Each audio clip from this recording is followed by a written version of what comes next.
Denzel, is this going to be another video about intimacy and interpersonal dynamics and nuance and all of that? Why, yes. Yes, it is. Have a seat. Let's begin.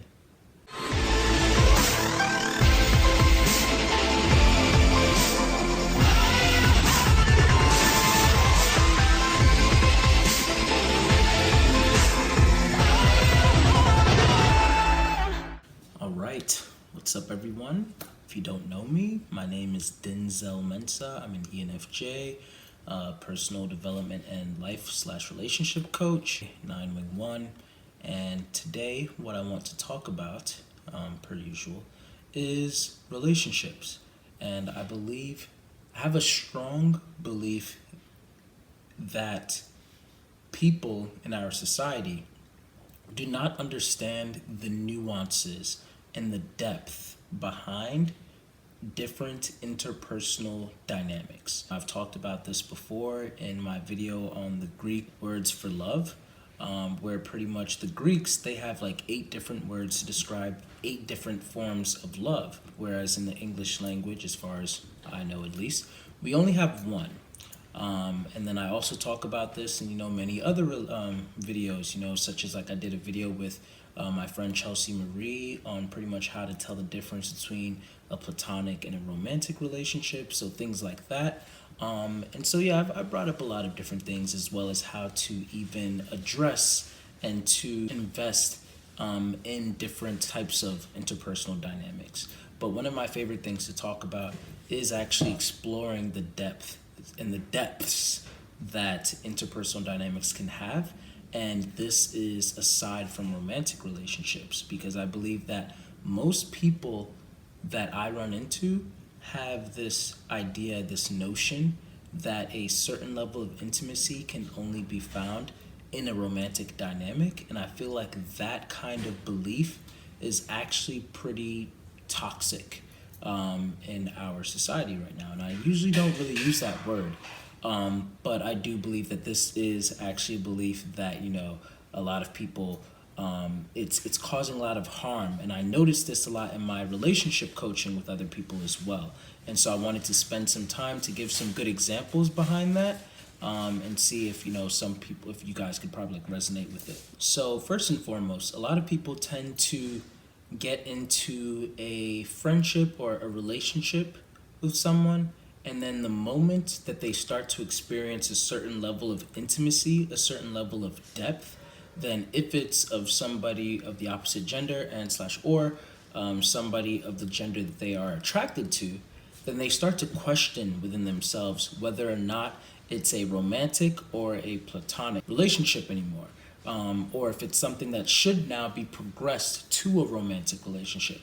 And a lot of times they see it as almost like romance is the only type of dynamic that's capable of having a certain level of intensity to it. So not just the intimacy, but the intensity behind it. And I think that's why a lot of people in our society, in our culture, they romanticize romance. They idealize romance. They focus on the romantic relationship that they either are already in, or the romantic relationship that they would love to get into one day. And when they do a lot of times end up in these romantic relationships, then they dub all of the friends that they had before. Their energy becomes significantly less for those older friendships. Now, for a lot of people who are watching, they're probably going to say, well, Denzel, yeah, that's how it's supposed to be. And if that's you, although I would like to encourage you to have a little bit more of an open mind, I can't force you to think anything, and go ahead and continue to live your life, But for those of you who maybe are like, well, I want to kind of hear this out because I do have this kind of tendency, or I even have friends who have this kind of tendency, and I don't want to be like that friend. Well, I have news for you. I think that this is actually a great step that you're taking, because I think that, once again, this is very harmful in our society. We all know those people who just throw their friends to the wayside once they find that boy or that girl that they are so utterly in love with now. And then once they break up, if they do break up, then they start crawling back to you and trying to rebuild what they had until they find somebody else. And personally, I think that that's a little bit corny to do. But that's just, once again, my opinion. However, what I once again wanted to talk about today is intimacy in platonic relationships. So in order to know this, first of all, we have to, I guess, define our terms. So I think that the biggest thing that we should know, which again I talked about in my video with the 8 different forms of love according to the Greeks, is that there's a difference between platonic dynamics, romantic dynamics, and then erotic dynamics. So you can have a platonic dynamic, which essentially is a friendship, a relationship with someone that is pretty much void of romantic, elements to it. And then you can have a romantic dynamic that does also have, friendship elements to it. Fair. But you can also have a platonic dynamic that's laced with eroticism, but no romance involved. And then you can also have a romantic dynamic that's laced with eroticism in that way. So a lot of people tend to keep it very binary, but it goes a lot more deeper than that. And even just now, I didn't describe the whole depths of this. This is conceptual, it's abstract, so it's kind of hard to define and put into pegs in that way. But from this understanding, or from what I've said at least so far, hopefully you can be able to understand that, okay, there's definitely more to this than just platonic versus romantic. There's layers to this. There's a lot of different levels within each one. And when we look at just the platonic alone, then you can see actually there's a whole other world of intimacy and levels there that a lot of people tend not to notice because they confuse a lot of that intimacy and those levels of depth for romantic relationships or for romantic attraction. And I don't think that that's always supposed to be the case. So I want to use 4 different couples in this video as an example. We're not going to go too deep and just dissect everything about these different characters, but instead I want to present them to you so that you guys can go and observe on your own. Because even though I feel like in our society we don't have as much representation for platonic intimacy, I do think that there are some good examples in different pockets, and when we pay attention to them and when we understand what that they actually are at their potential, then we can start to accept that. So the 4 couples, not romantic couples, but just friend groups or best friends or whatever that I'm going to present are actually couples that do not have romantic attraction to each other, but have a lot of intimacy or intensity with each other, a lot of closeness that would then, have the average human being like, oh, they would be so cute together. They should totally go out. And it's like the fact that we always have to jump to that. Oh, okay, since these two have such a great bond, they need to now make it a romantic relationship, in my opinion, is what's also killing a lot of our relationships, because that's showing such a high priority in romantic relationships, and it's allowing romantic relationships to hoard all of the intimacy that platonic relationships can actually provide. And in some ways that we probably also are not going to get too much into in this video, platonic relationships can a lot of times provide a level of intimacy, a different kind of intimacy than even romantic relationships have. Because sometimes in your platonic dynamics, you can have more of an objective perspective.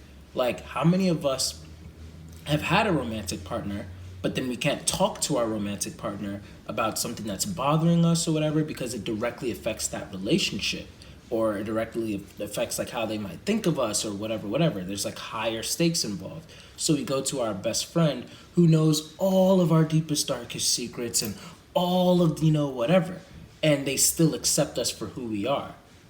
I feel like that's a level of intimacy, a level of depth that a romantic relationship cannot always handle, because it's always kind of on the brink of, are we going to break up or are we not going to break up? Now, of course, depending on your level of communication and comfort with each other, security, stuff like that, then you either climb up to that level or you're probably already on that level. But I think that platonic friendships, because there's a lot of times less stakes, then ironically we end up investing more because we're like, okay, I can actually share this with you. And that builds a lot of intimacy there. So the first couple that I wanted to bring up was Harry Potter and Hermione. Now, admittedly, I did not read the books, and that's actually why I'm bringing up this couple first, because I don't know too much.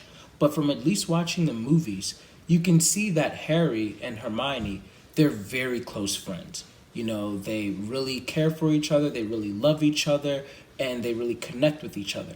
I'm sure that online there's a lot of fan fiction that probably writes stories about Harry and Hermione getting together.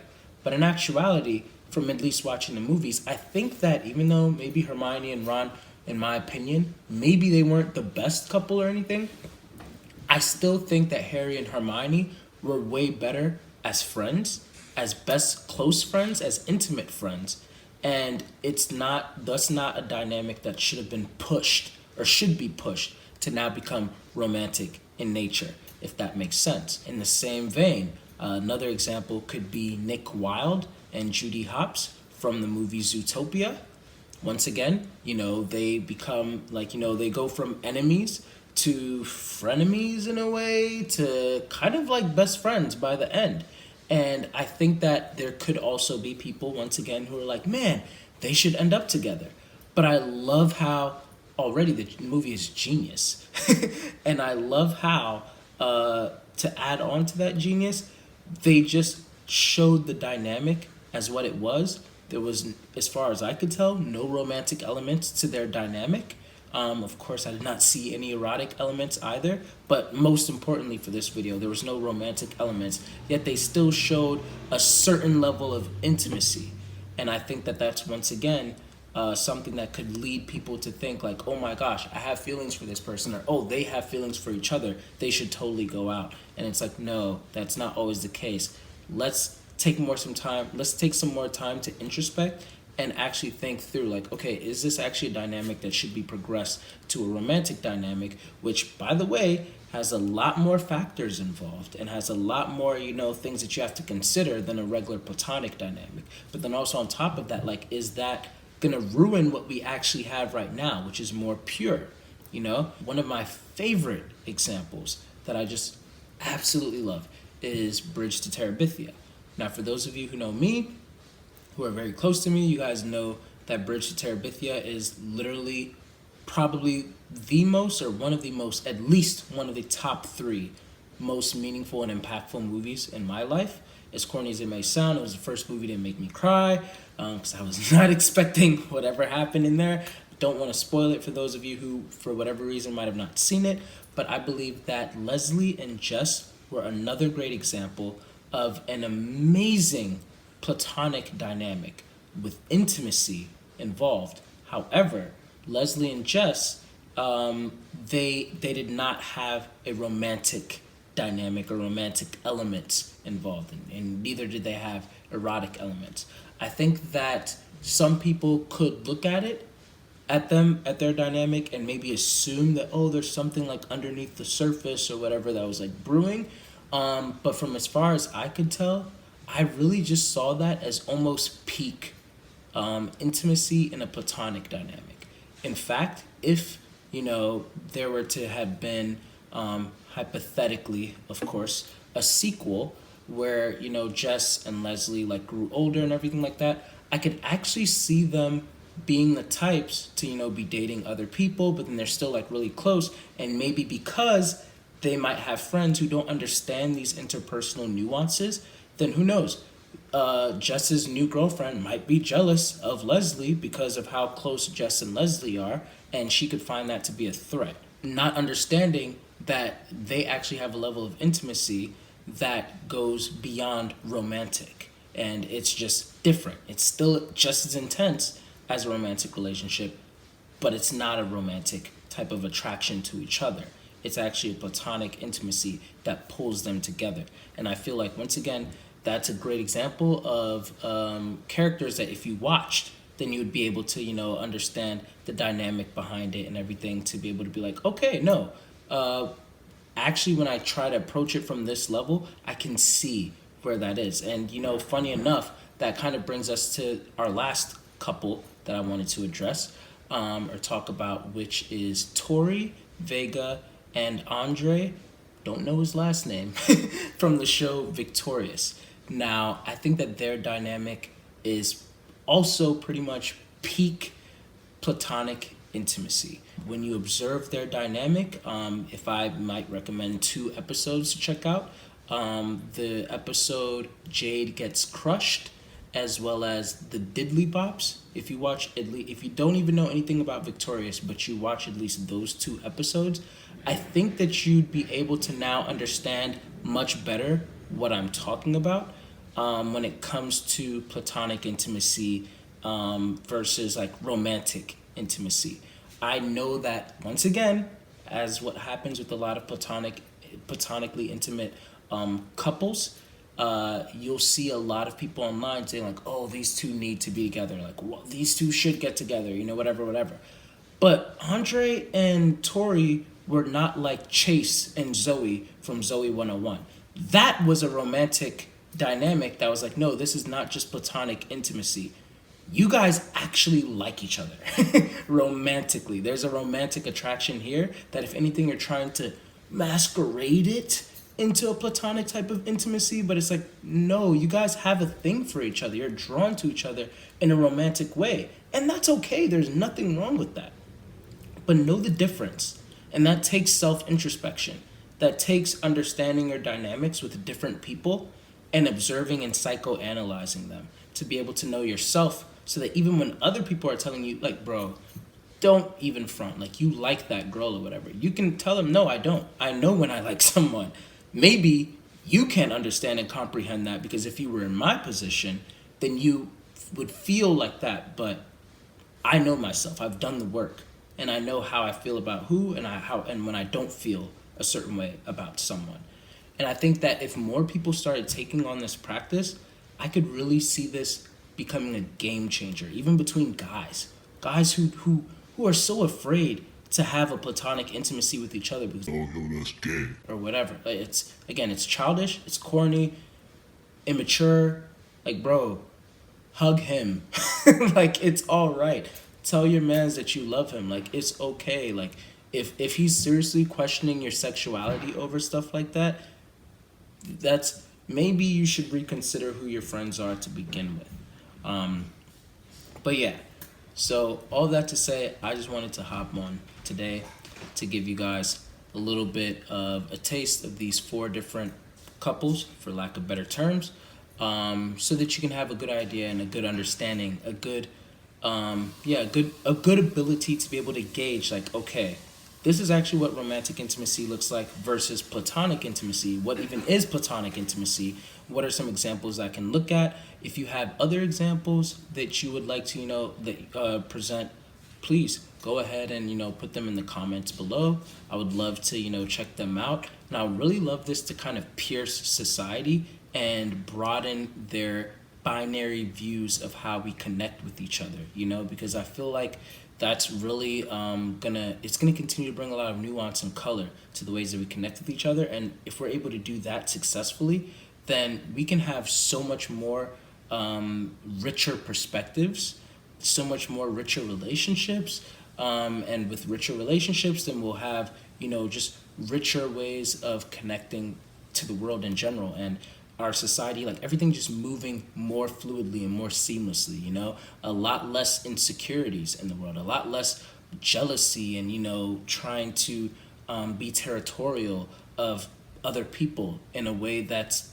honestly really not necessary, and I think that it'll also help us to be able to become more strong and anchored in how we feel about certain things too, how we feel about other people, so that if you know yourself so well, then even when other people try to tell you who you're not, you'll be able to identify, like, no, but that's not me. That's not how I feel. That's not what it really is. You're projecting in a way.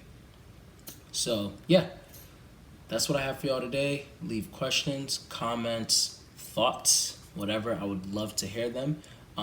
Be sure to check out my other videos, especially the Greek forms of love video. I would love to, see a lot of thoughts on there. Check out me and Chelsea Marie's video on can guys and girls be friends? What is platonic intimacy versus like romantic attraction? Stuff like that. Check out my other videos, on relationships, such as how to pretty much manage your social energy effectively, as well as like how to create the best quality friendships in your life. And even lastly, like, the power of love. I did a video of that, and I know that the title can sound a little bit corny in a way, but in actuality, I think that was a video that I put a lot of depth into, a lot of thought into, and I think that from understanding these different like nuances of love and how things like come in that way, I feel like that actually can be something that you could really benefit from. So thanks for watching. Hopefully you enjoyed this. Share it with a friend. Be sure to like and comment if you did, and done. Thank you for taking time to watch that video. If you watched it, whether it be on regular speed or 2x speed, I appreciate it. And if you don't mind hitting that like button for me, it really helps this humble channel out. Also, if you haven't already subscribed and you like the content that I make, then be sure to subscribe and hit that bell button. That way you'll be able to keep in touch with all the new posts that I make. And then also be sure to check out my playlist, where you'll be able to find a lot of my older videos, because I think that a lot of those have some great quality content too. But anyway, thanks again for watching. Make sure to leave comments, questions, book me for coaching sessions at denzelmensa.com, and God bless.